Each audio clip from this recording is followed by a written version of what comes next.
that we have some organizations that we've been talking with while we've been building this this event that offer some opportunities for us to continue this conversation in the future. And one thing I want to talk about today, or for us to think about today, is how we map out a future, because I think this is very much a starting conversation, and I think there's so much opportunity that you know, this is just the beginning.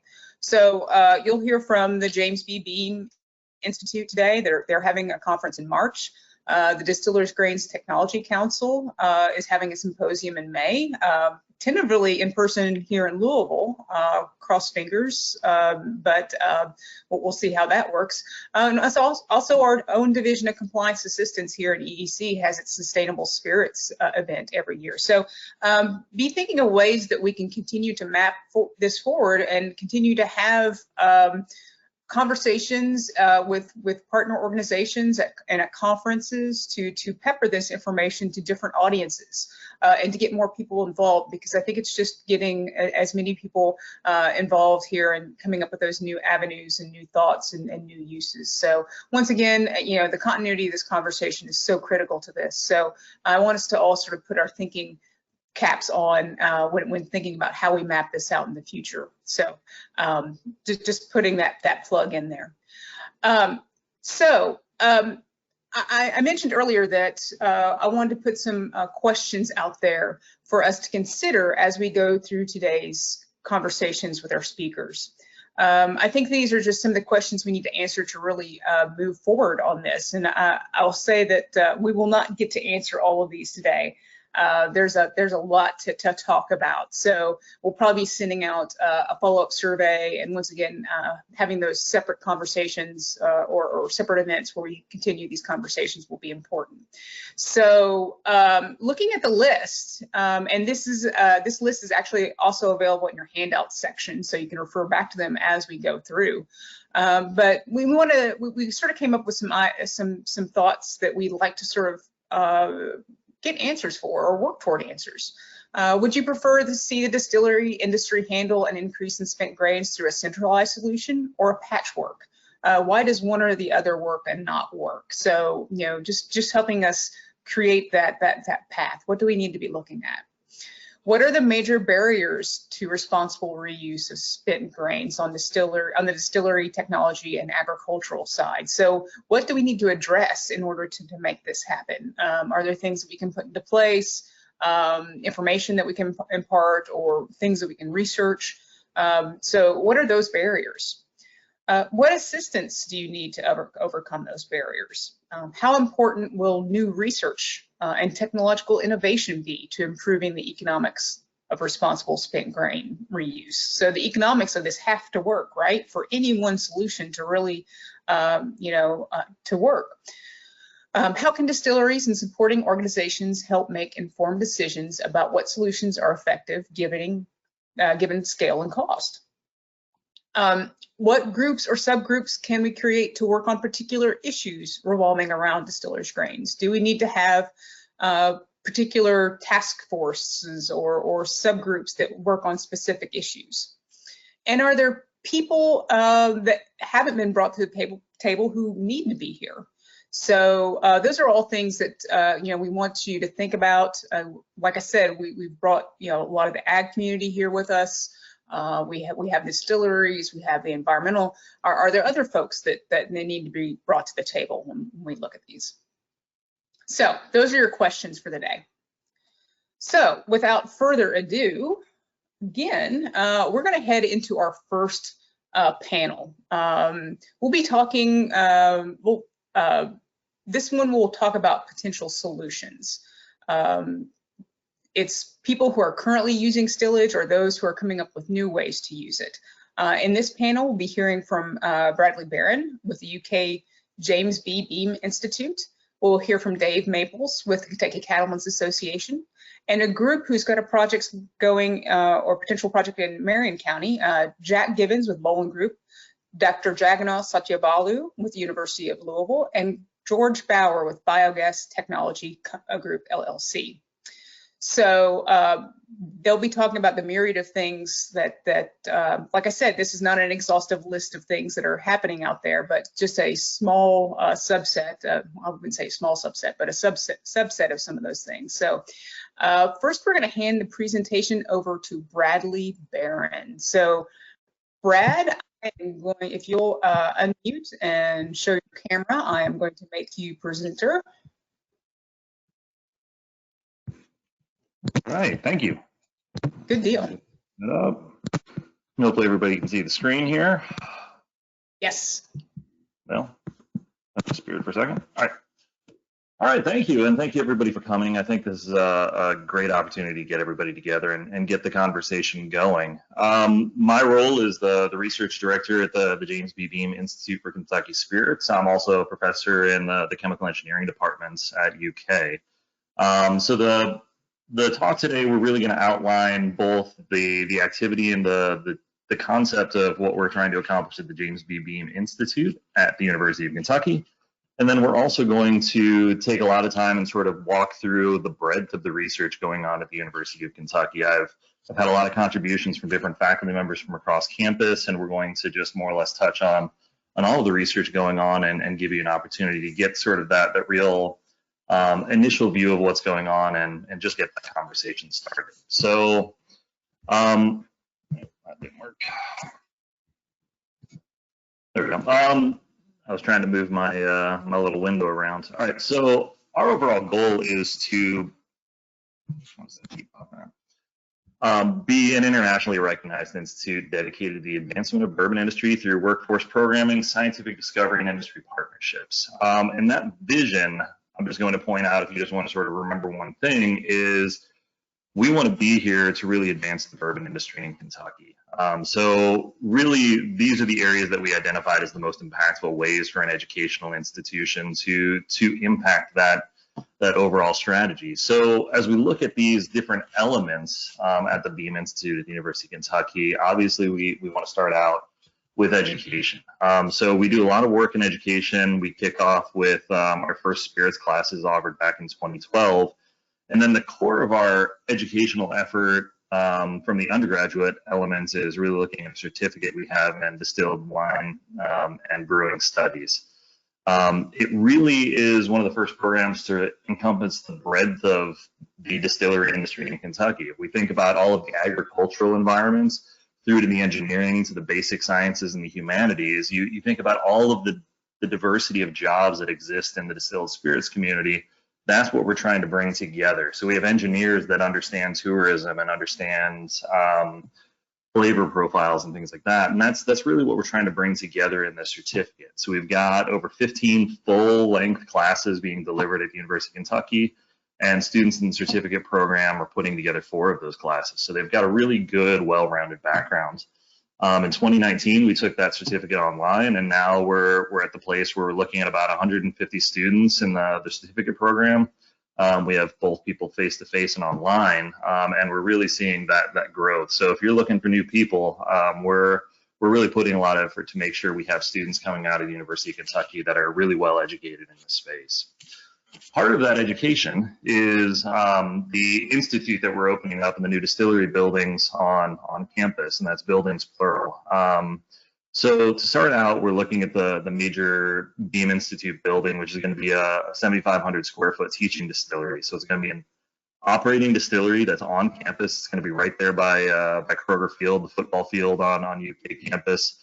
We're going to have state-of-the-art analytical space. We have teaching spaces in there for really interactive conversations with our students. There's going to be a sensory lab, and I think an essential part to that is really also looking at the fact that we've got a nice maturation facility paired with that. So on site, right there in that spot right next to campus, we're going to have both this distillery space and also a maturation facility that we can really keep all of that science sort of under one or 2 roofs in this case, and really have good control and good data recording on everything happening in our space. I'll also mention that this type of infrastructure and this type of venture isn't really something one can go alone, and this was really made with significant investments. Beam Centuri was giving that founding and that leading gift of $5 million to establish the institute and establish the building. But one thing I also want to note is the contribution from others across the group as well. So the University of Kentucky is consistently bringing money and resources to invest in the distillery industry. To date, we've got over $1.5 million coming from the University of Kentucky to make sure that this is going to be a worthwhile adventure and that our investors see value. Additionally, the Boswell family stepped up with an independent stave company, and they're leading naming group on the maturation space, that 600-barrel maturation facility. And then we also have other industries coming in, like Cutter Construction coming in and helping us out with the construction of the facility. So this is a really exciting space we're expecting to see open in early 2022. So along with this, talking about sort of the breadth of things going on at UK, we've got a lot of research going on. So we've got a lot of education-focused work, and then we've got a lot of research-focused work. And we've got a lot of partnerships through Kentucky and the US that really enable us to do that. To date, we've got over $1 million in spirits research at the University of Kentucky, and that comes from federal sources and private sources. So we look at National Science Foundation, Department of Energy, USDA, really contributing from the federal government. And then we've got a broad swath of distilleries really playing in. And in addition to our namesake, Beam Suntory, we've got just a lot of people coming to the table and really getting engaged with our students and getting excited about solving problems. And this is really beneficial for advancing the industry. And it's also been really essential for giving great training opportunities for our students. It's really hard to get those real problems that students can dig in. So we're really excited about funded and even unfunded projects that our students can dive in. And then we've also spent a lot of time trying to address and get involved with support industries. So agriculture, livestock, absolutely essential in terms of how the industry operates. And we acknowledge that by staying involved in those industries through the ag extension offices. We're involved with still manufacturers, cooperages, yeast and fermentation companies, and also essential equipment. We look at process and control systems and engineering equipment. All of these really are the types of partnerships that it takes to really elevate where we are in bourbon and continue to see that impressive growth that the industry has shown over the last 20 years. So with that, that's just a quick overview of the Beam Institute, where we are and where we want to be. So on to the topic of the day, really focusing on stillage research. At the Beam Institute, when we look at the goal, really our goal is to expand that capacity for responsible co-product utilization. And as Amanda perfectly set out in the opening statements, that really the economics are what's going to drive this. We need to make it more economical to do the responsible thing with grains, because if those grains are valuable, we won't have those environmental challenges because it's more valuable to take them the responsible way.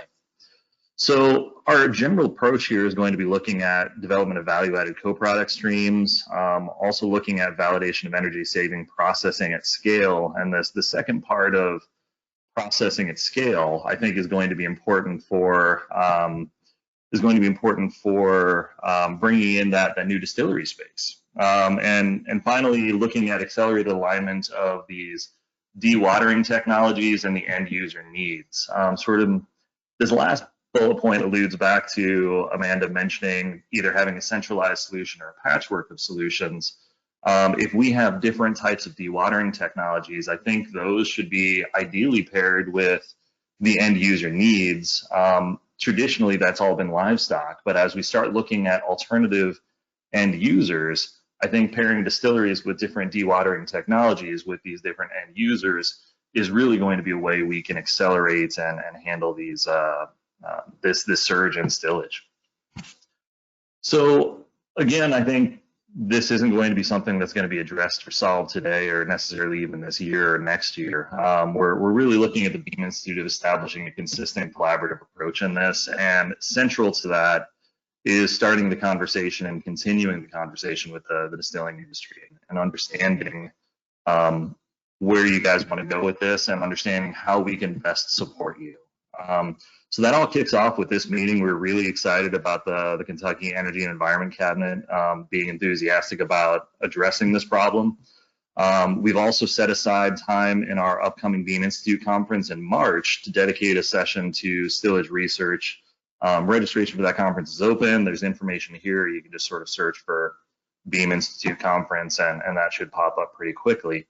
And then we've also been really excited about the work going by Kurt Rosentrotter and the Distillers Grains Council, and looking at their symposium coming up in May in Louisville. So I think these are great opportunities for this community to talk, think about it, come back together, talk some more, think about it, come back together, talk some more, and have conversations in between to really try to figure out how we as a community can move forward, and also how the different support groups like the Beam Institute and the state can really come together and help promote what the distilling industry wants to do in this space. All right, so when we look at innovation and opportunities in research across the University of Kentucky, we really have a lot of dedicated, enthusiastic, and talented researchers at UK. And I'm going to go through and talk about the different categories of research and all of the breadth going on at UK. But really, as I go through, you're going to see contact information on the right-hand side. And as we get to the very end, there's going to be a slide that's going to have contact information for all of the people who contributed all of their intellectual creativity to this presentation, and their prior work to this presentation. So the first topic area we're going to talk about is animal and human nutrition.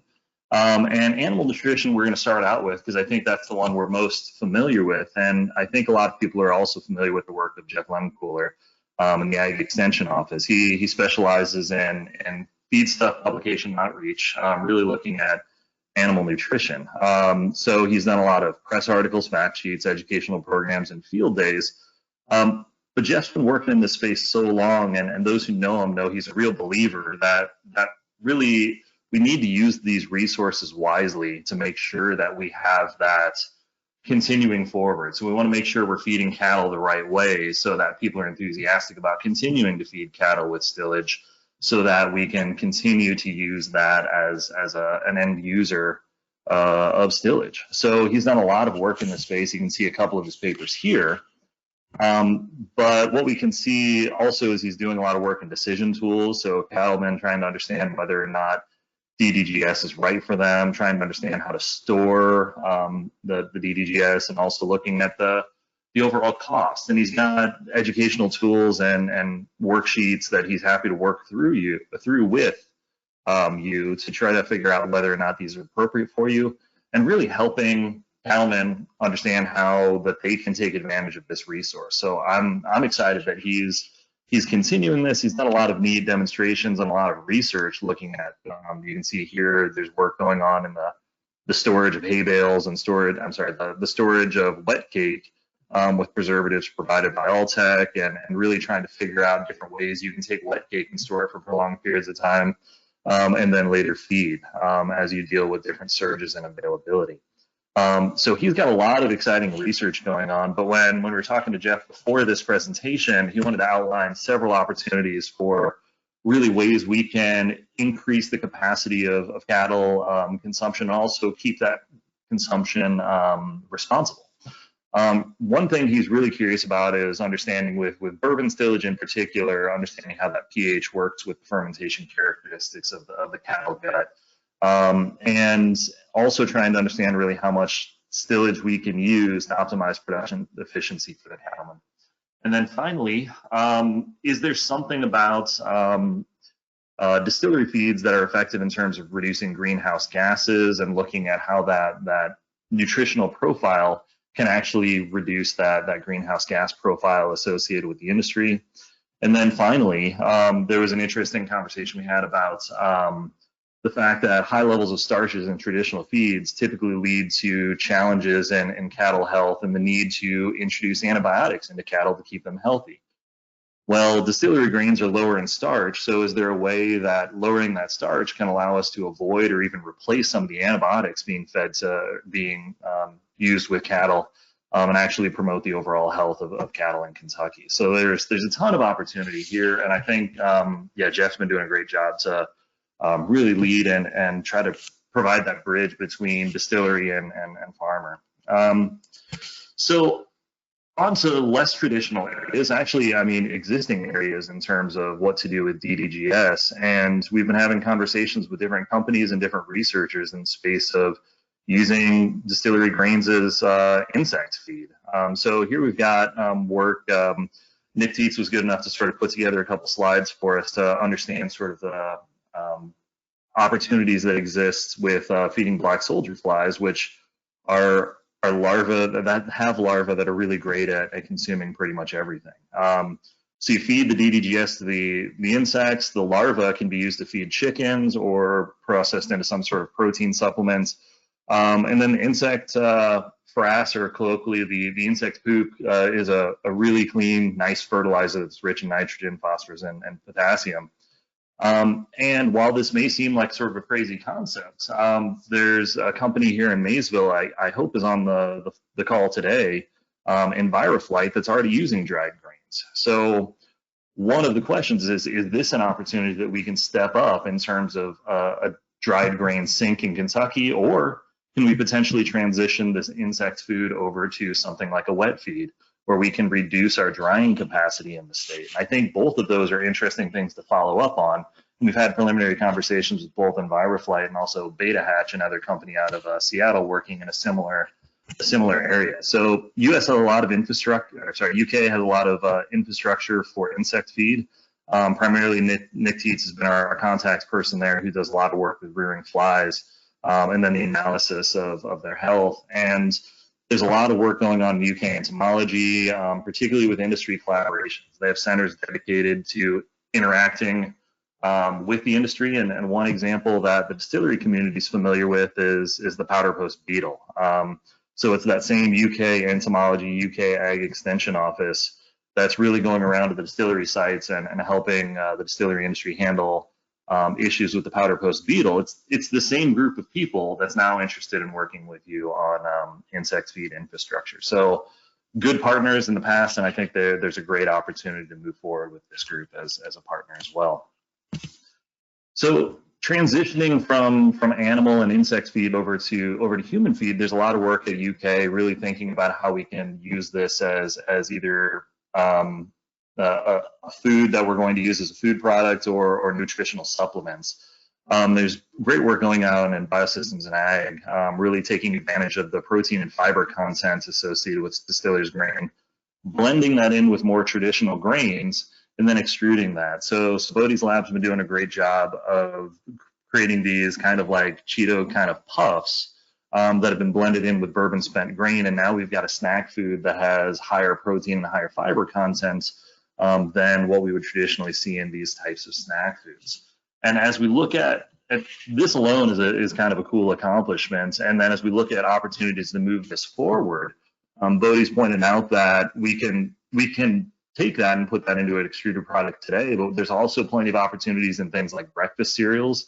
The composition here really matches up with his understanding and his expertise and knowing that nutritional space. And then also looking at the high protein content in the distiller's grains. Purified protein syrups and things like that have been used in the past as coatings for food. And that's really sort of this emerging area of trying to reduce packaging in food. If we put some sort of thin protein coating on the outside of produce, we can actually increase the shelf life of that produce while remaining as a sort of a biologically friendly and environmentally friendly sort of packaging. So there's a lot of cool work to go on in that space, and Dr. Deji's lab is really good at doing that. So there's plenty of opportunities there. And also in that same department, in animal food and science, but staying on that human nutrition side of things, Dr. Rachel Schendel's lab's been doing a lot of work with this prebiotic oligosaccharides, particularly focusing in on the ferrulated arabinoxylane content in distillers grains. So as we look at these compounds, really we break it down and looking at breaking down distillers grains into arabinoxylanes, which are proven prebiotic, which are compounds that promote healthy gut bacteria. And then also you can break out the ferulic acid aspect of that, and you see a really nice antioxidant, which is great for reducing oxidation and food spoilage. And a lot of work going on in her lab is looking at bourbon spent grains and trying to extract these valuable prebiotic and antioxidant compounds out of there through different treatments, and one of those is an enzyme treatment. And the ultimate goal is to make it a flexible, water-soluble food ingredient.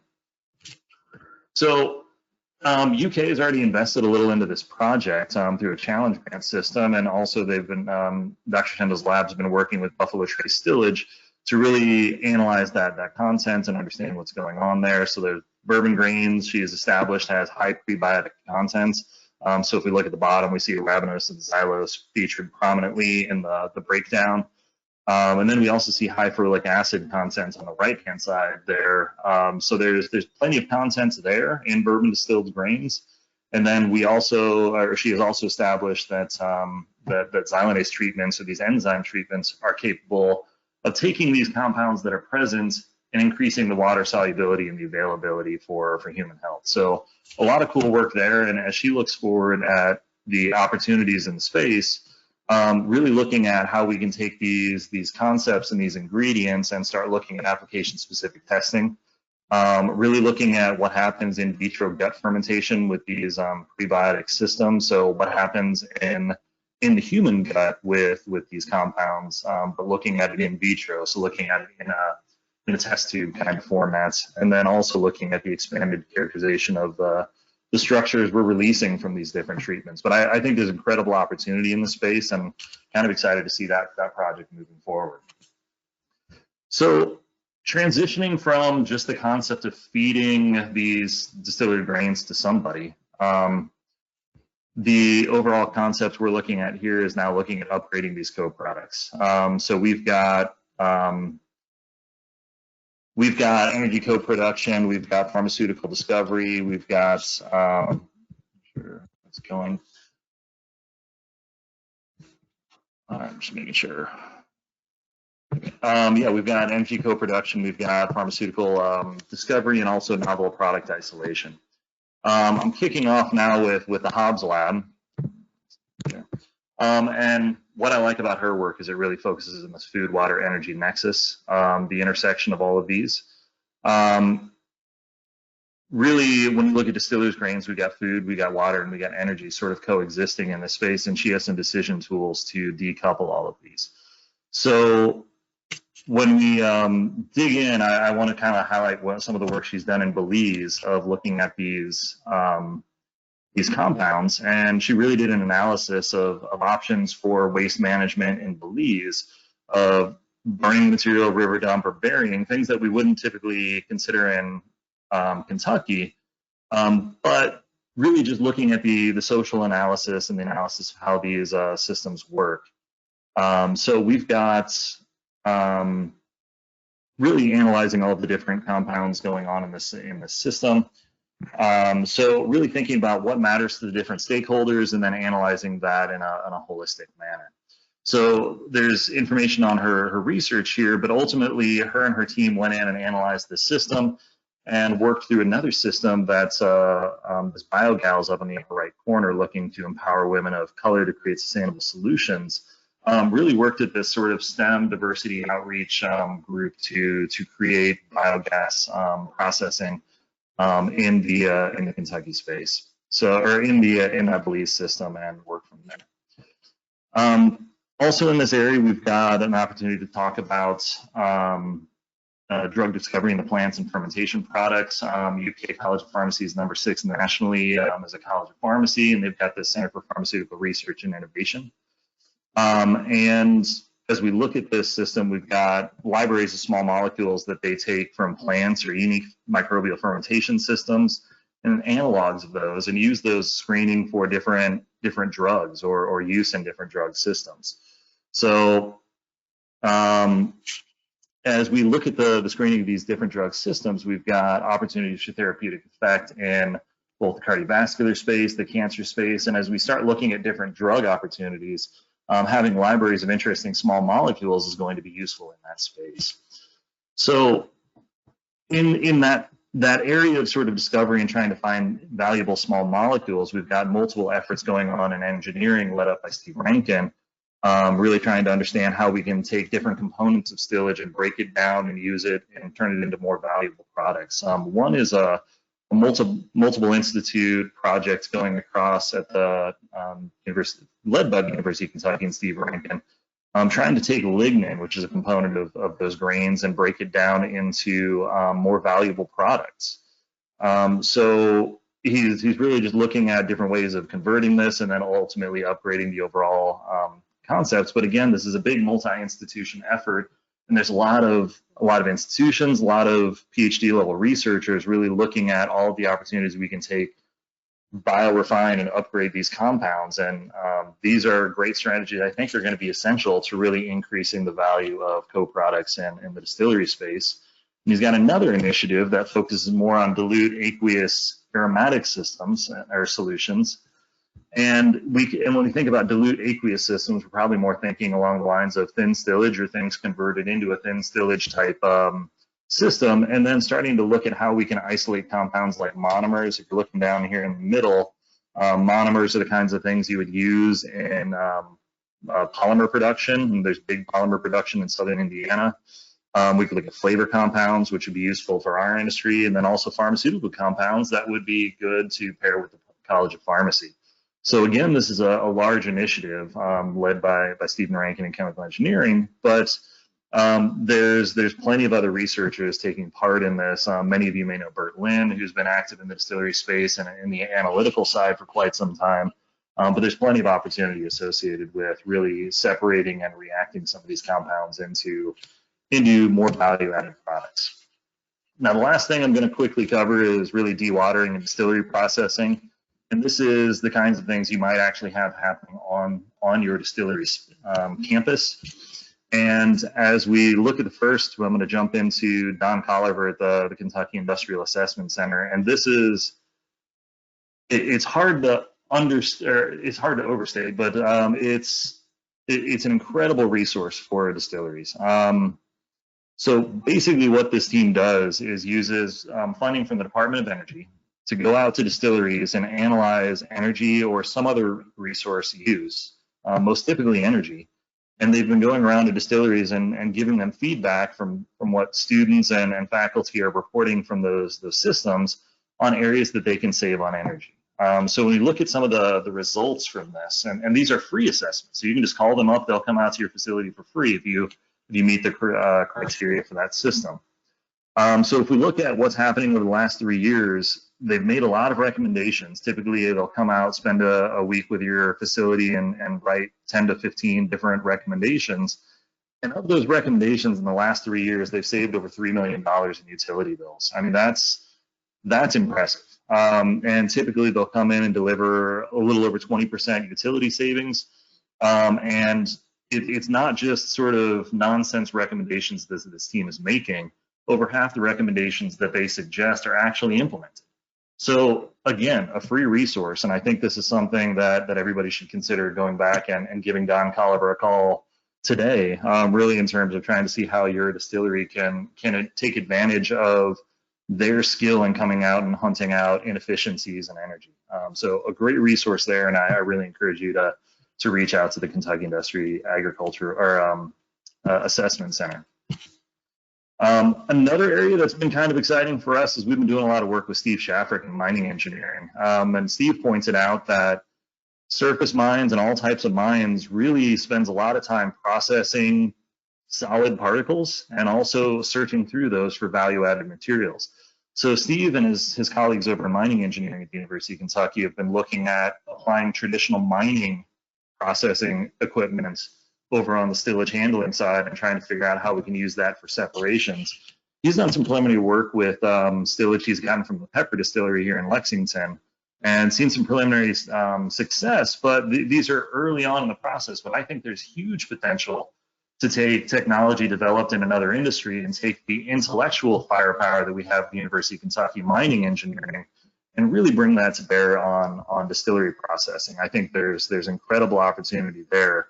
Because there's such similarity in the problems. And then the final thing that I'm going to talk about in terms of potential technology solutions is really looking at dryer recycle minimization. So The thing that I've been focusing in on over the last little bit is trying to understand why or how we can decouple the need to recycle grains and re-dry them just for the sake of enabling flow. So are there other things that we can do to enable flow in these dryers without re-wetting our grains? Because we're really cycling through that energy intensive portion of that drying curve as we go through and recycle grains.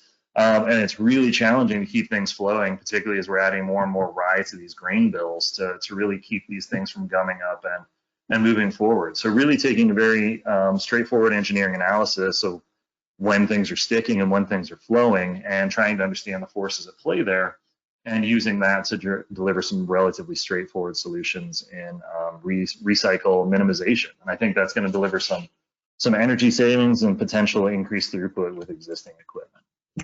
And then the final thing we're going to talk about is Jared Gallahue over with the Beam Institute is doing a lot of work to do data aggregation and data sharing for stillage for all of our researchers in this stillage space. So what we're trying to do is compile from as many distilleries as we can anonymous information on the properties of your stillage, so that when we look at people trying to do looking at nutritional aspects or looking at flow aspects of these processing, we're going to have that data on hand to share with our researchers without them having to go out and collect all that data. And Kurt Rosentraut has done good work in the fuel ethanol space for that. But I think once we start adding these large amounts of rye and wheat to these compounds and these formulations, we're looking at trying to get more bourbon specific with that.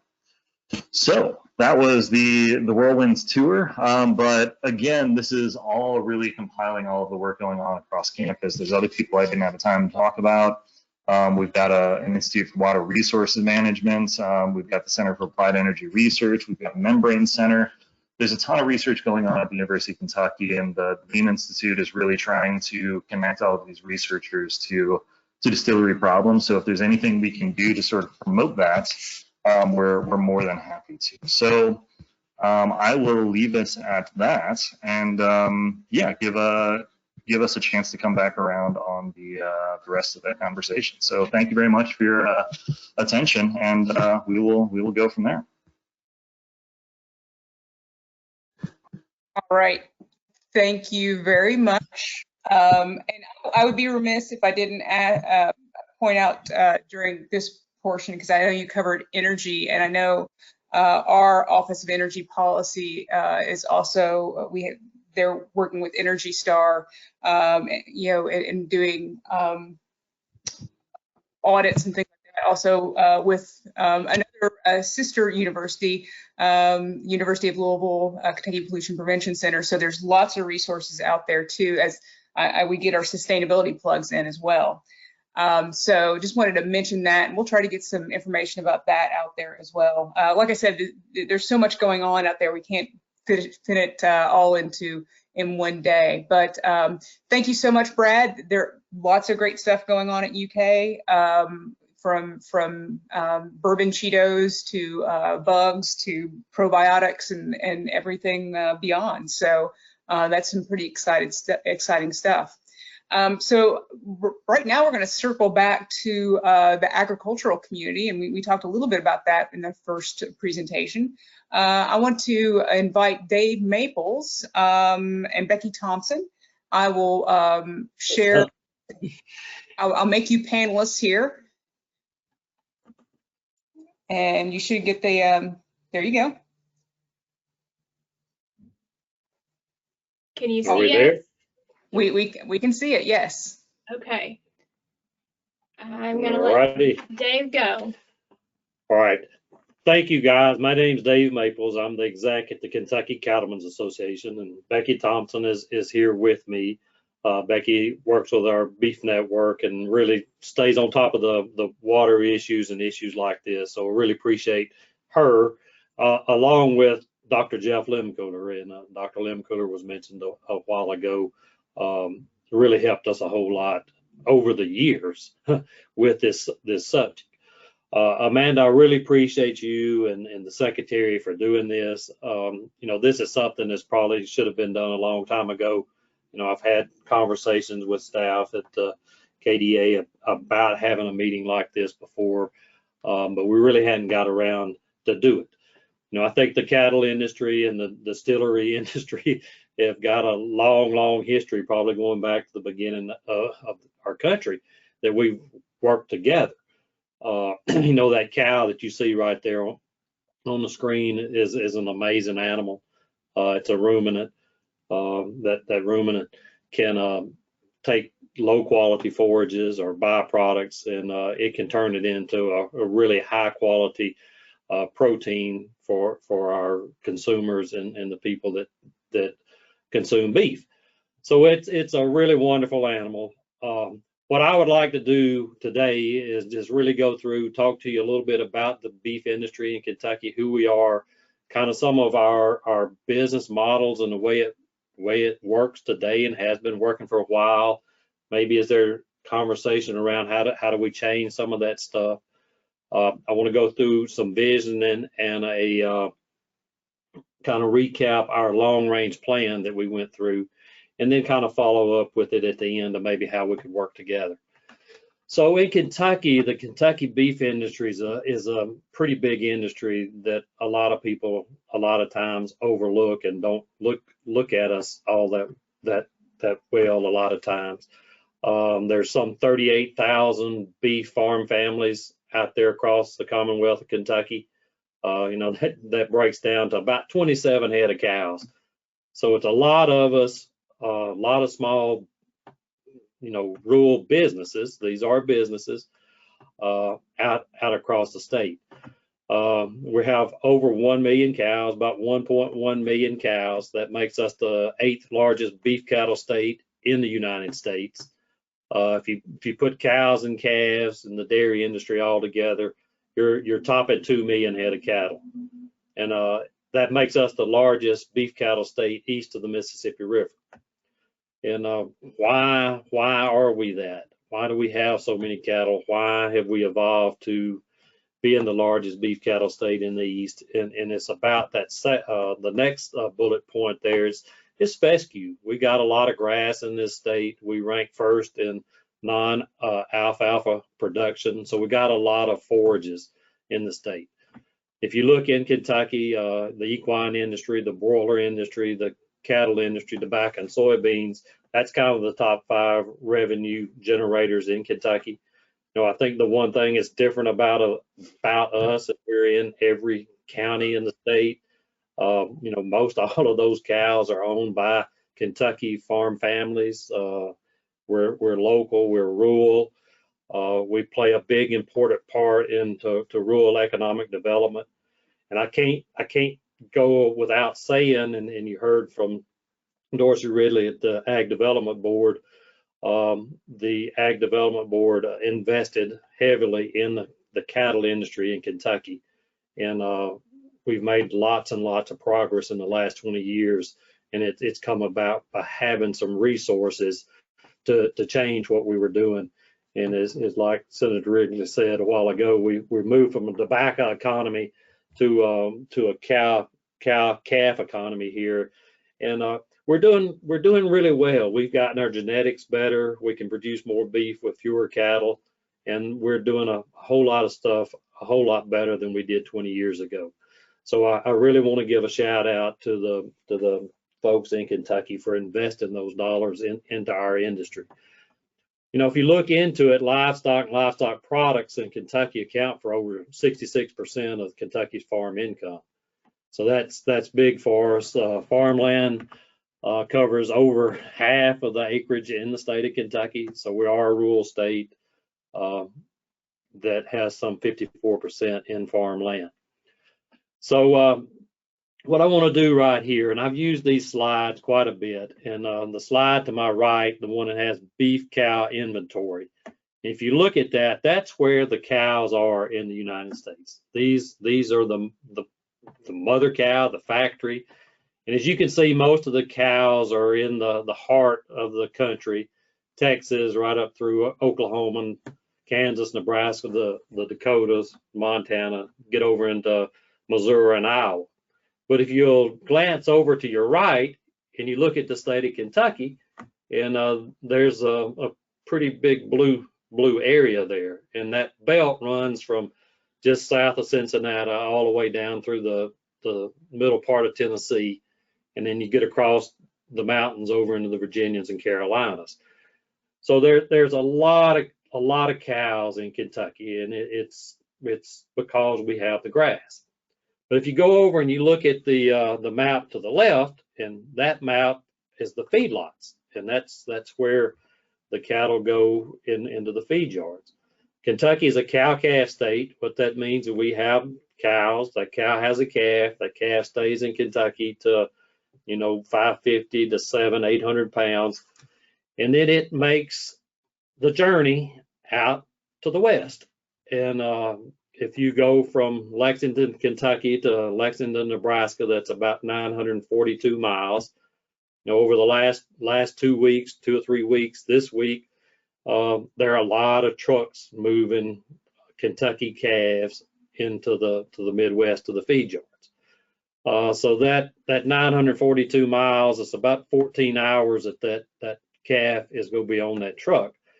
With that, it brings us some challenges, but maybe there's also some opportunities if we will look at what's going on out there in our business in our state. So with this, we do have some problems. I mean, a lot of trucks. It takes a lot of trucks to move a lot of cattle. So you have shortage of truck drivers. The Department of Transportation have more restrictions now on driving time. Electronic logging devices are really tracking us harder. We probably use more antibiotics because those animals do make 1,000-mile trips to keep those calves alive. So how can we maybe not use quite as many? How can we do some stuff different? Then we get down and we look at the consumer, and I think this is a very important thing that we should look at. The consumer is demanding traceability. They want to know where their food comes from. They're questioning food miles and just the dollars that it takes to move our food. Then I look at the next slide, and this is one that just kind of really gets me, and I would hope that we here in Kentucky could take some time to really study this and how do we do something that's a little bit different. So this is the population density of the United States. You can see where the feed yards are and the processing plants are from the slide that I had before. They're out in the Midwest. There are no people there. So if you think about it, you get that the cattle processed, then they get on the truck and then they make that 1,000 miles plus back east or either out to California to where the people are. But if you look at Kentucky, we are still right in the middle of all of this. We are still a rural state. We have a lot of rural space, a lot of grass, and we have a lot of assets that how do we use them better? And maybe can we shorten some of those food miles and do some stuff a little bit different? So I'm going to move into our vision and our long range plan. Last year, pre-pandemic, we started in January, and we hired a company to come in and work with us at the Cattlemen's Association to develop a long range plan.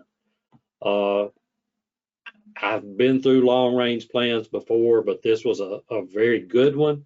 We as staff, we have taken it and we've taken it serious, and we have quarterly meetings on it. We check mark, we hold each other accountable, hold our producers accountable to what's in that long range plan. Becky and I were talking yesterday, we were using it and looking at it, and she said to me, she said, did you really realize before the pandemic what we have in this plan, how valuable it is? So everything we're leading with what's in that plan. We couldn't get off when we brought these folks in, and we had a widespread, diverse group of people from our producers to the industry to the universities to everybody. But value added marketing was by far the number one thing. How do we increase the value of beef cattle products in Kentucky? So that was the big one. We just keep coming back to that. The demand for local produced food with the story will continue to increase. We're seeing that happen. You know, in Kentucky, we got the natural ability, like I've talked about, to grow grass. We have access to water that a lot of states don't have. So we're in a climate, in a place that's really situated perfectly to grow beef. If we can just do a little bit better on our marketing and how we get it moved. And then one of the other themes that just continued to come out was education and research, and maybe evaluate the delivery of education and research program to continue to support the growth in Kentucky's beef industry. So that was kind of our vision. Then we got to our core strategies and goals, and I was so glad that the facilitator got us down to really to 4 boxes. That makes it a whole lot easier for us as staff and for me to keep up with it. Like I just said, the box to the left there in yellow by far took up a lot of the time. That's to cultivate value-added marketing opportunities. We've got a product that we've been working with Kroger, and we're in the 160 plus Kroger stores. So our beef supply chain is what we've been really working on, and we're learning how it works. And this beef solutions product, or our ground beef product with Kroger, has been really a wonderful opportunity for us to learn. And if you get down and you see that, add more value to Kentucky cattle through special marketing alternatives or new business models. And you know, Amanda, I think this may be a way that we could work with the distillery industry. Is there ways that we can have new business models that could really help both of our industries and to do something to grow rural Kentucky? We need jobs in rural Kentucky. There's not as many people there, but we need jobs and we need opportunities in rural America. So that's our first one. The second one is strengthen research, demonstration, and outreach. We focused a good bit on the consumer here, to complete research projects. And one of the ideas that came out of this thing is to explore the development of a regional beef center of excellence. That's taken on some different names: Innovation Center, Tech Center. I don't know. We're ideally located right here in the center of the United States, and we have some really beautiful farms. We got a lot of assets, and I think Kentucky could be a center in the whole eastern United States to provide that research and education to focus on beef cattle. So I hope we can collaborate on that a little bit more. And you know, on this one to the bottom left, improve KCA's engagement, collaboration, and advocacy. You know, I'm gonna get to check a couple of boxes right here when we have our staff meeting, because we've got to reach out and engage and collaborate, and then be an advocate for our industry. But this one focused on new ways to collaborate with universities, boards, and other agricultural organizations. And that's what I hope, Amanda, that we can do, and take this that you started and continue to work forward. And then the last one was more about our office and how we do and to leverage our opportunities and infrastructures and capabilities that we have right here in our office. So that's kind of where we're working on and going to. You know, I'm simple. If I can get it down to words that I can really hone in on, and that's what our facilitator did for us and the group did for us in marketing. And I think working with this group that does such a masterful job in marketing, if I could find a way to work with you to maybe find a way to market more beef or pair beef with bourbon. And in our long range plan, we talked about the bourbon industry quite a bit in the bourbon trails and all of that stuff. So maybe we could work right there. Education, research, technology, we've talked about all of those already. Engagement is another huge area. So these are our areas of focus. So in finishing up, is there a solution? And I've used this little saying, put your assets on the table. Mr. Wayne Hunt has been on the Ag Development Board since the beginning, and he has always come to us and put your assets on the table. And I think that's one of the things that this group could do, is let's put our assets on the table. And what do we have, and how can we use them best? And I think Secretary Goodman started off with communications, and that was one of the things that Becky and I talked about yesterday. And our top priority would be communications, and how can we keep the communication chain flowing with our agencies, our industry, and our producers. Then if you look at identify our customer, and you know, when we look at the beef industry, we look at it as who's our customer, how can we get our beef product out there in a form or way that the consumer wants to buy.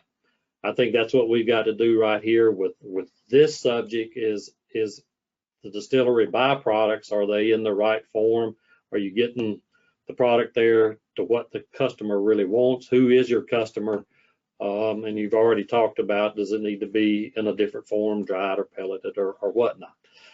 So the next one that we come to, and a subject that's been talked about time and time again, and the Ag Development Board and our Commonwealth is putting dollars in right now to you know, do more processing. So can we feed out cattle locally? We've already talked a little bit about some of the environmental concerns, so we may have to look at it in a different manner. Do we need to be using some barns, some beef barns, to do what we do, to kind of make it easier on the environment? The education process is going to be big when you change or you have a paradigm shift. You have to teach people how to do it. So it's important that we have education and research. The next one, and Amanda, we've talked about this one already in a couple of meetings that we've had with you, but further investment in beef processing within the region. And I know our industry, as we have more processing, just like in the bourbon industry, when you have more processing, we do have more challenges as well. So I think if we can figure out some of those challenges and make it work, it'll be good for rural Kentucky. And then I'll go back around again. I would like to follow up at some point in time with this group and have a conversation with developing a beef or a forage innovation center, so we can come together. We were talking with USDA guys the other day, and Dr. Michael Flife just made the comment to Becky that it would sure be nice to share a water fountain with you guys so that we could talk. And how can we have a place that industry, the beef industry and the producers could get more engaged with all of the nice research that's going on, our agencies, and have a place to come together that can motivate, stimulate, and educate our folks. So with that, I thank you. Thank you so much for the opportunity. Thank Becky and Dr. Lim Cooler for helping me, and thanks for giving us the opportunity to talk with you guys.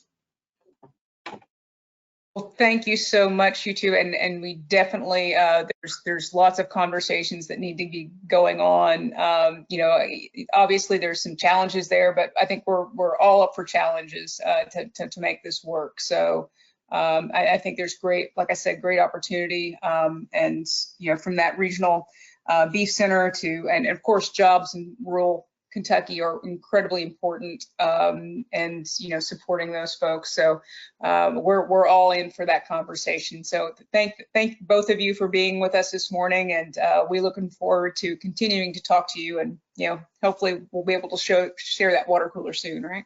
Okay. Awesome. All right. Well, thank you. I'm going to bring up a group that's got a project that they're working on with some biodigestion and some product production. So I'm going to ask that we have Jack Gibbons, Dr. Jagannath Satyavalu, and George Bauer. Show your cameras and unmute your mics. And I will give Dr. Jagannath control of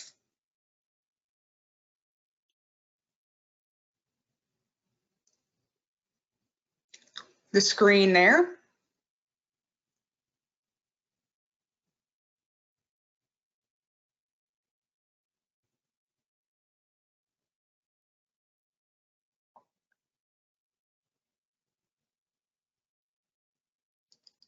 Dr. Jaganal, can you hear me?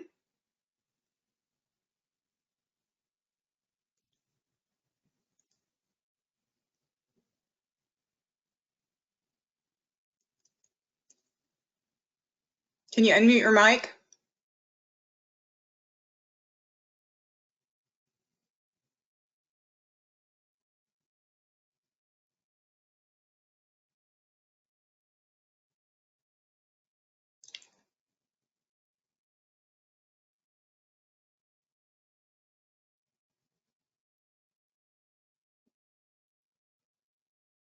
All right, good deal. Dr. Jaganal, we can't hear you yet. Jack, can we hear you? Dr. Jagannath, it looks like you are muted. Oh, there we go. All right, we should have audio on you now.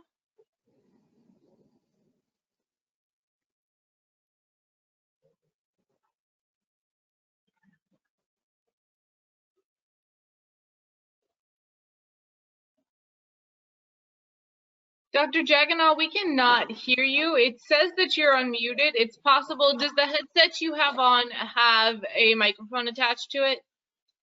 Yeah, you should be able to hear me There now. we go. Now we have your audio.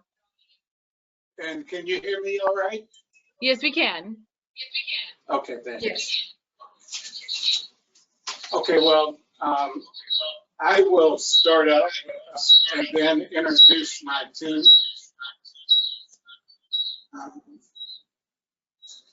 First and foremost, thanks, Amanda, to you and your team for inviting us to be a part of the forum this morning and have an opportunity to present. We are very excited about our project. Probably a bigger thing is the passion that we have about what we are doing, the research we've done over the years, and how this might allow us to be a big part of helping to solve and be a change for the industry for many, many years to come. Part of my thing this morning is to introduce our team. So let me, Jagannath, can you put the introduction of the Next one. first slide with who we are and Yeah, it's there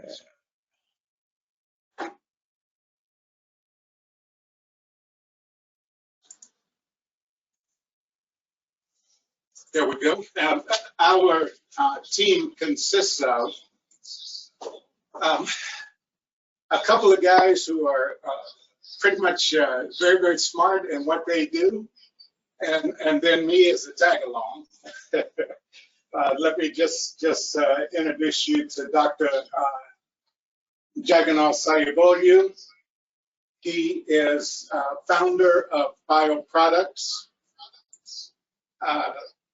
You will hear a lot more from him. Also, Dr. George Bauer is on with us, and George is the founder of Biogas Technology Group. So you have two very accomplished in their fields guys, and then you have me kind of tagging along. And while I am a partner in our group, I kind of I like to look at myself. I have a little bit of a basketball background, so just think of me as a point guard who kind of makes sure that we have all the different players at the right spot on the basketball court, and it's my job to set them up to deliver the game-winning shot, which is what they will attempt to do this morning. But to give you a little bit of a background about who we are and what we are wanting to do, as I say, this project is a collaboration between these two groups.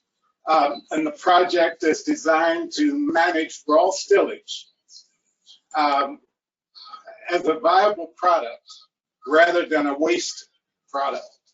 The goal of our project involves the development of a 500,000 ton per year facility located in Marion County. So we call this the Marion County Stillage Project. But we will manage that.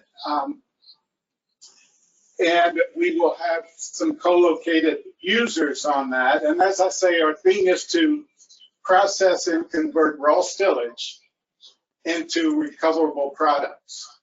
Our presentation this morning has three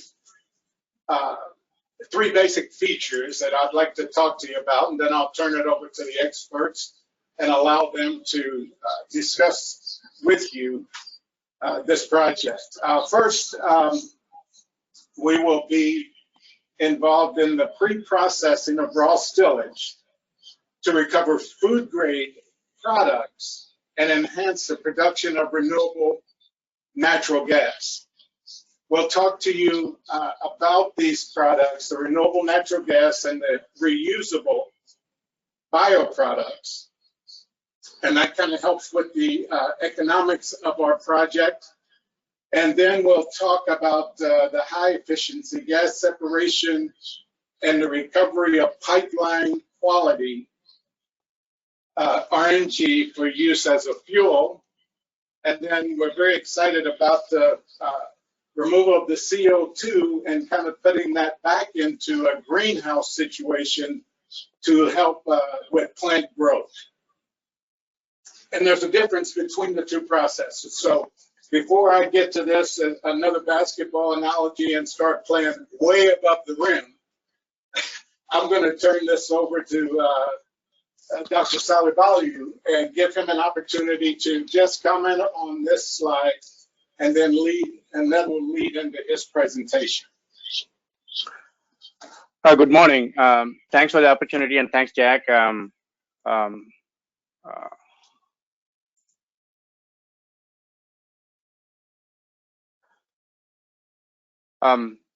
I work at University of Louisville Conn Center Speed School, and Conn Center has multiple teams, and I work in the biomass conversion biofuels.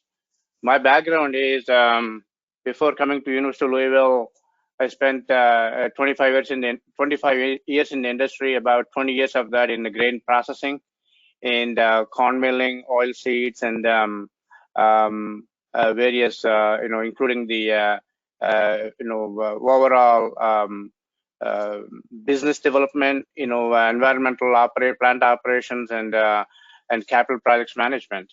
And so this opportunity of working with the industrial effluents basically came to us because UFL has a target to reduce the greenhouse gas emissions by about 20%. So we started evaluating the industrial effluents available out there, organic waste, and convert them into biogas so that we can generate power and kind of reduce the greenhouse gas emissions by 20%. And in that respect, we have done quite a bit of work with the whole stillage as well as thin stillage. And I want to thank Brown-Forman for the samples and the funding that they provided for part of this work. And as an opportunity, if when you see in the overall approach that we are talking about here, the overall approach is essentially this is going to be a zero effluent opportunity.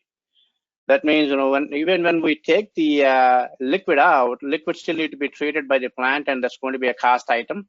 And the wet stillage still need to be dried to go into DDG, or if the farmers can take the wet stillage, that's basically an opportunity. But to dry it, the amount of energy that's basically going to be there is humongous. So our approach is basically working with the whole stillage, including the liquid portion of it, and essentially the plant can reduce the energy usage as well as the waste treatment costs. And our approach, the way we're going to handle this, is going to be a zero discharge plant processing. So, in a nutshell, what we are going to do is basically from the whole stillage, essentially we take the solid portion in the form of corn fiber, and I'll explain to you why we are interested in that. And from corn fiber, we essentially developed two products. One is a low-calorie sugar. Earlier, Beam Institute talked about arachidonic xylons as a prebiotics, but we went a step further, and we isolated xylose as a pure sugar from corn fiber. And then we also produced a very high surface area activated carbons. I mentioned that, with the remaining slurry, again, the feed opportunity is still there. You can still, basically provide the nutrition to the beef industry and the animals, within the state of Kentucky. But then we also have the opportunity to produce the biogas. And now this biogas, depending on, various things, fairly well that biogas contains, in addition to methane, it will have carbon dioxide, it will have ammonia, it may have some hydrogen sulfide. All these various things will be there. But with some of the pre-treatments we are doing, we're controlling the biogas quality such a way that we not only improve the AD performance, but biogas quality is basically with minimal of the contaminants other than methane and carbon dioxide. And then our partner, Dr. George Bohr, is going to talk about this, gas enrichment, how we can basically get the pure renewable natural gas out of this biogas. And with CO2 as a product, that and RNG basically going into other vehicles, again as fuel, or going into we are part of Kentucky Clean Fuels Coalition. We know the natural gas going into vehicles. Essentially, we know the effort that's going on here, and then carbon dioxide going into greenhouse form emissions. As you can see, greenhouse forms. As you can see, this is a complete solution, taking the whole stillage away from the hands of, from the challenges with the whole stillage, from the hands of the distilleries, so that they can focus on their main product operations fairly nicely. So that's the whole overall approach. And essentially, pre-treatment, the whole stillage, with the pre-treatment, I'm going to cover this portion of it. Remaining portion, Dr. Bohr will be covering it.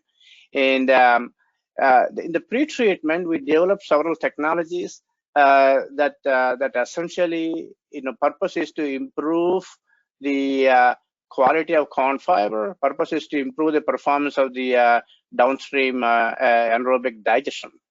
So essentially, what we do is, if you can see this, we have a pure corn fiber. Again, this need not be dry. This can be a wet corn fiber, and this can have some proteins in there, other stuff.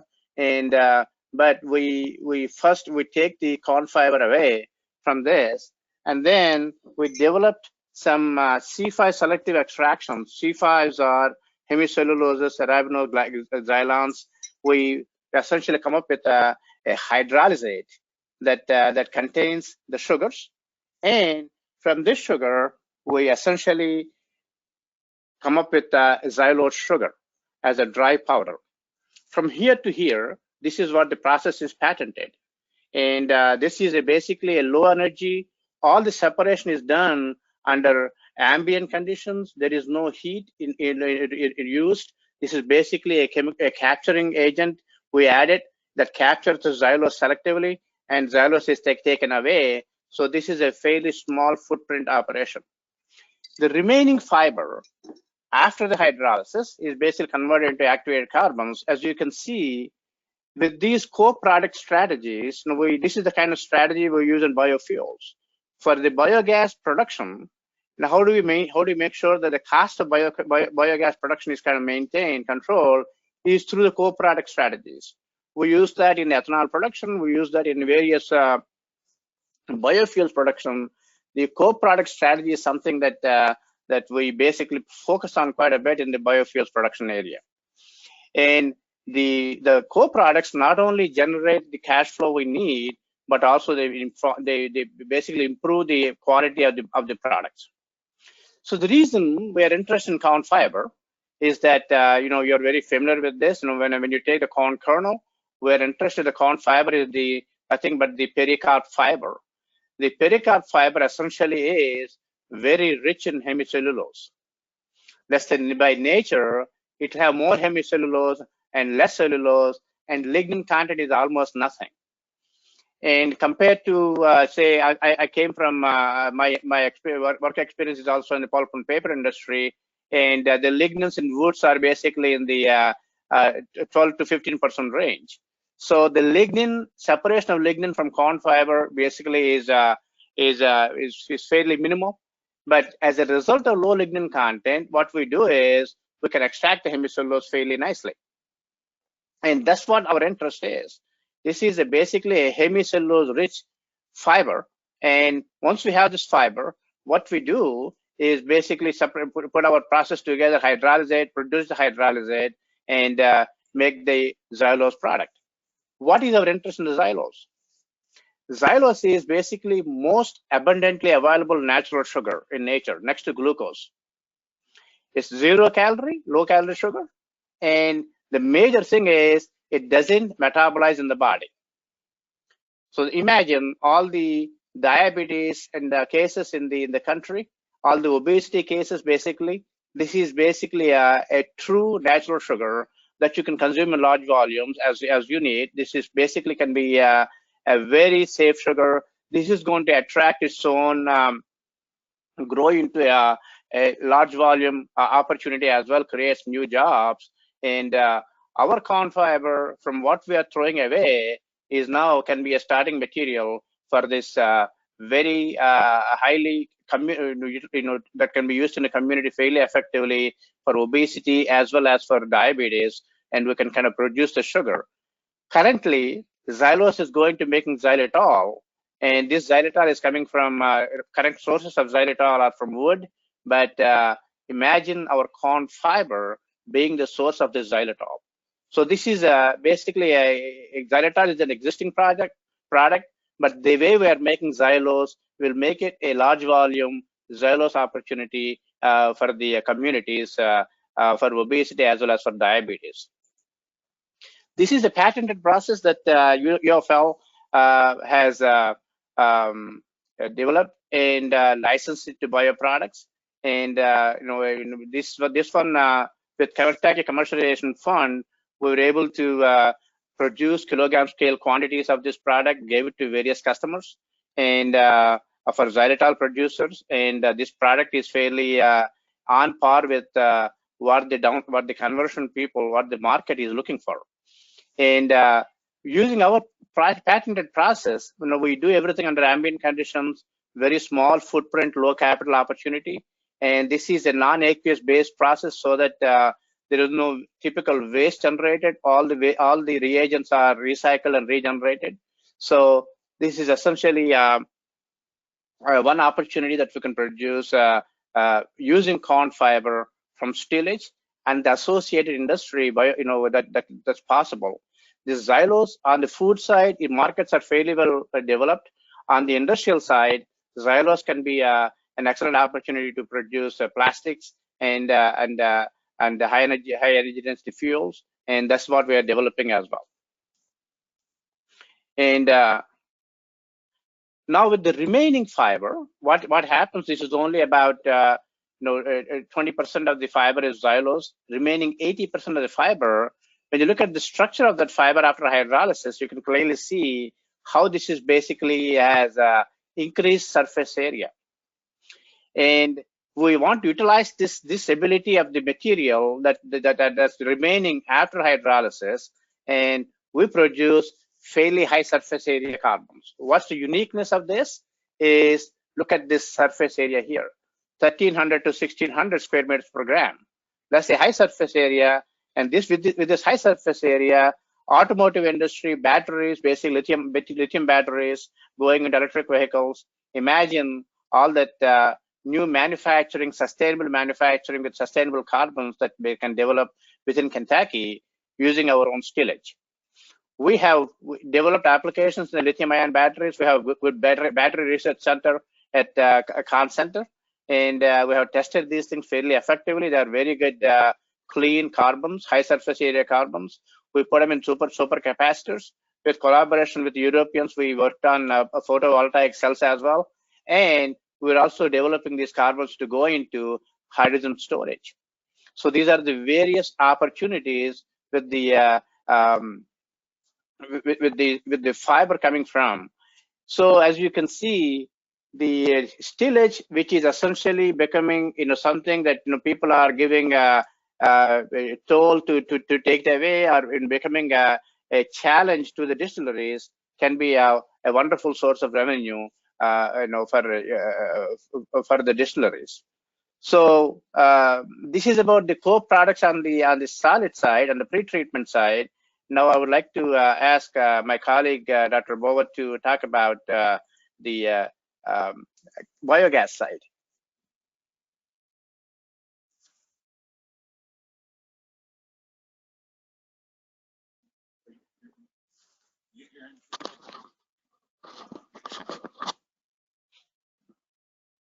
George? Mr. Bauer, I believe you are still muted. Okay, sorry, hope that works. So let me begin again. Thank you, Jaganal. My name is George Bauer. I'm a managing partner in Biogas Technology Group, and we're involved in the development of both the technology and facilities that recover renewable natural gas from various resources. Our experience includes not only using landfills as a source of recovering methane for renewable natural gas, but also various forms of digesters. When Jaganal began his presentation, he talked about the fact that they're using a conversion process in the pre-processing that is low temperature or ambient temperature, low pressure, and the design concept of the entire facility and process in order to ensure that we have a facility that's sustainable, that is very low emissions, is all three of the elements that we deal with in this design, is the pre-processing, the bioreactors in which the off products from the pre-processing are converted to renewable natural gas, and then the PSA system where we actually separate the gases. All three of those involve low energy conversion. So they're done at ambient temperature and low pressure. And as any of you know who deal with operations, anytime you are working with changes in temperature and pressure, you need significant energy inputs. That energy input not only is a cost, but it creates environmental impacts. And so what we have done is put together a facility that avoids that those processes. And so what I'm going to spend my time on is looking at the PSA system, the gas recovery, gas separation system. So as we feed the byproducts of the pre-processing of the stillage into the bioreactors, what happens there, of course, is that those products are converted to a gas. And out of that process, we get a gas that we need to separate. We get water, and we get solids. That the dewatering process occurs, the solids preparation occurs, and of course those are reusable products. The gas separation is one that's critical to this entire operation. If you're familiar with what's done with RNG processes, typically we're looking at different types of systems, and the predominant ones today are a membrane separation process that separates the methane from the remaining gas stream. The membrane systems are typically between 60 and 70% effective, or they have efficiency level of recovering what is a high quality natural gas. Unfortunately, there's a lot of material that bypasses that separation process, maybe 30 to 40% of the gas. That generally is fed into a flare and produces not only greenhouse gases, but other emissions. The PSA system is designed in order to do high quality recovery of the methane, as well as high efficiency separation. And if any of you work with systems where you have, you're using activated carbon as an absorbent in order to recover either a liquid or a gas as a pollutant or as a product, PSA is simply using manufactured absorbents that are used in place of activated carbon, and then varying temperature and pressure in order to get the molecular separation. What is, Jack, if you can move that one, just advance this one slide, please. Thanks. What is transpiring in the PSA system is process-wise, there's a series of essentially absorbers that recover specific gases. Not only specific gases, but specific gases because of the conditions at the molecular level. The PSA system that we're working with, which we work and represent ARC systems, those are a patented process in which methane is recovered not only at the 60% level, but actually at greater than 99.9% level. There, we are looking at being able to recover individual molecules of methane, individual molecules of carbon dioxide, and other gases that are in this process. This enables us to produce pipeline quality natural gas that is then used either in a pipeline as renewable natural gas, or in the case of the facility, will be compressed and used as a vehicle fuel as well. What's unique about the PSA system is that the process has what is called a patented vent system. That vent system applies, the vent system of patent applies to all RNG separation processes. And what it allows us to do is to recover CO2. As you know, CO2, if you look at the drying process for stillage, is a major byproduct.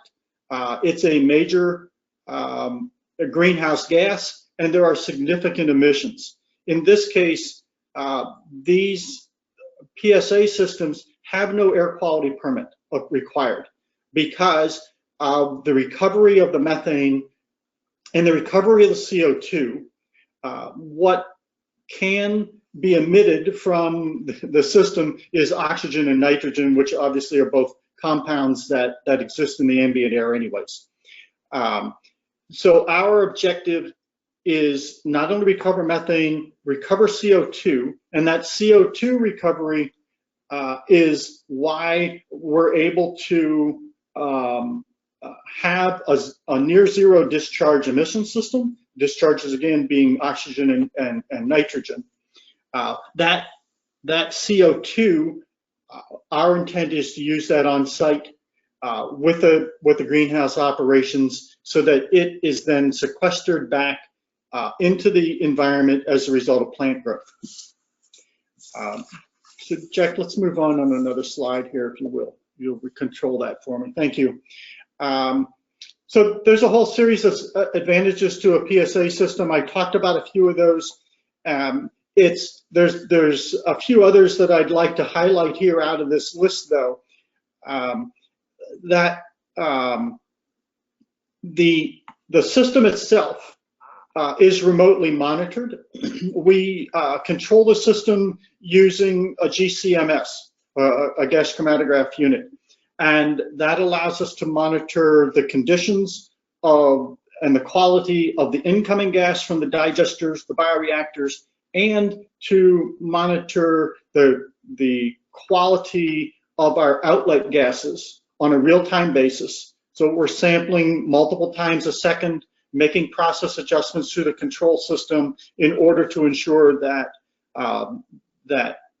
we are optimizing not only conditions, but product quality and energy consumption through this process. As I said, that we're using a low pressure system That's essential in order to minimize energy inputs. That's why on a sustainable basis, we're looking at significant increase or decreases in greenhouse gas emissions relative to drying of stillage and other processing. And then finally, as a major advantage here, just to highlight for you, this is a zero process waste system. All of the end products that come out of not only the PSA system, but also the process itself, the overall process, the stillage handling, are products as opposed to waste that are otherwise produced in systems. We're looking at drying systems where you're doing dewatering, and there are significant discharges of water to POTWs. That process is eliminated. So let's go on to mine. Yes. You have about 4 minutes left. Okay. Well, I will finish up here then in 2. Thank you. Take a look at just what some of these various benefits are. One of the complaints about digesters in general, and it causes many system proposals to fail, are odors that are produced. Fortunately, in using stillage, we start with a food grade product. We produce food grade products. And because of that processing, the pre-processing, we eliminate many of the compounds that are likely to be odor producing. The PSA system, for all intents and purposes, is a huge air pollution control system. We simply use it to separate gases. And then finally, just as my very brief summary here, the opportunity is to take what is a waste or a product that requires significant energy input in order to be able to reuse it as a feedstock. We're able to take those, process those into various products that are recovered and do it in both a very low energy and near zero emissions basis. So more than happy to take questions for you either here during the presentation or offline. We think that this is a very significant opportunity to take a new way of looking at how stillage is managed. We started with a clean slate, is what can be done differently, and just wanted to provide an introduction to you of where this is going. Thanks so much, George. We appreciate it. As you can see, we're excited and obviously very passionate about our project. The thing that drives that is, we've designed a zero discharge facility. All the elements of the raw stillage are converted to food grade products, biosolids, and high value gases and water. We do all of this in addition to taking a lot of bad stuff out of the atmosphere. So that's what drives our excitement. That's what drives our passion. Hopefully you got my phone number and email address. Please, you can coordinate any kind of conversations, post this form in my direction, and I will set up opportunities and times to talk and explain more if you want. So thanks so much, Amanda. We appreciate it. All right, thank you all. First, I'm going to go to Kenya to see if we have any questions from the Q&A panel that we need to address before. No, we did receive a few questions. Good morning, everyone. We've addressed them individually, none directed to the speakers of yet. Some things, just some reminders for everyone that came up during the questions is we are recording. The recording will be available after the webinar. And in addition, we'll post the handouts, and I assume, Amanda, which we always do, we can send a follow-up email with attachments and let everyone know where they can receive the recording. I did send the energy efficiency information out through your questions and chat panel. that contained the links. We received some questions about where you could get more information about energy efficiency opportunities. That has been sent out. And if you do have questions for speakers, please put those in the questions box and we can direct those to our speakers.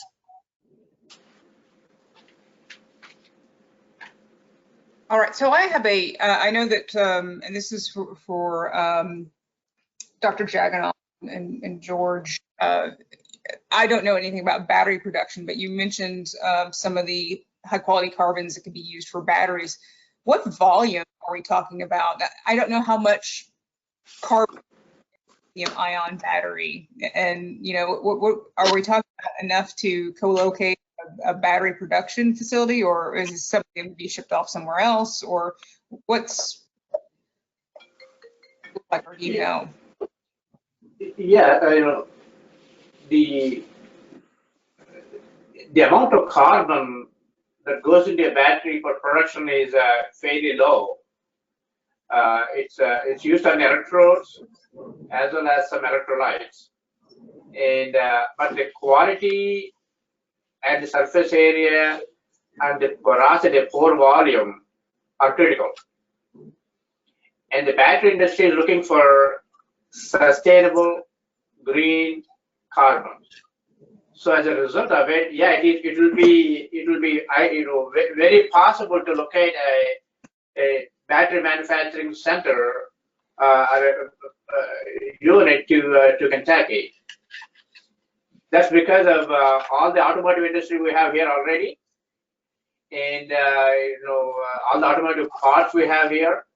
So that's what we are hoping that we can attract a lot of industry, as well as some of the fibers can go into lightweight composites. So all these things agricultural-based economy will prompt the manufacturers to move to Kentucky for the new technology jobs. And we do have a question, a follow-up question for Dr. Satyavallu. The question comes from Jeremy Taylor, and he's asking, is torrefaction being used as the precursor for activated carbon? No. In this case, we use, when we do the hydrolysis, that itself is basically removing some of the moisture groups from the carbon. So we don't use any torrefaction prior to carbonization. Okay, good deal.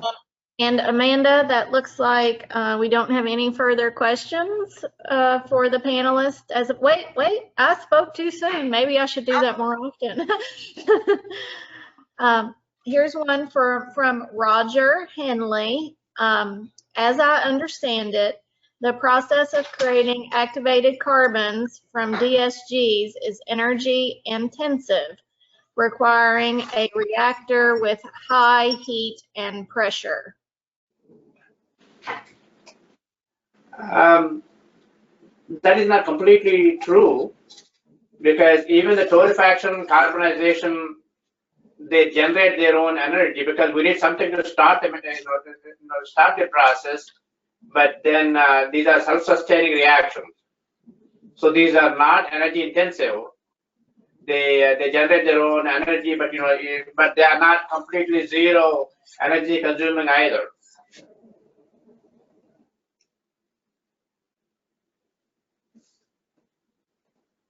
Okay. All right. Well, I think this has brought us up to break time. We'll make sure that we get contact information and presentations and things out for people if you want to have continued conversations with any of our panelists, and thank all of them. There's lots of great opportunities out there, whether it be working with the farming community, agricultural community, obviously this project and all the things that Bradley talked about this morning are all very, very engaging. So at this point, let's take a break until about 10:40.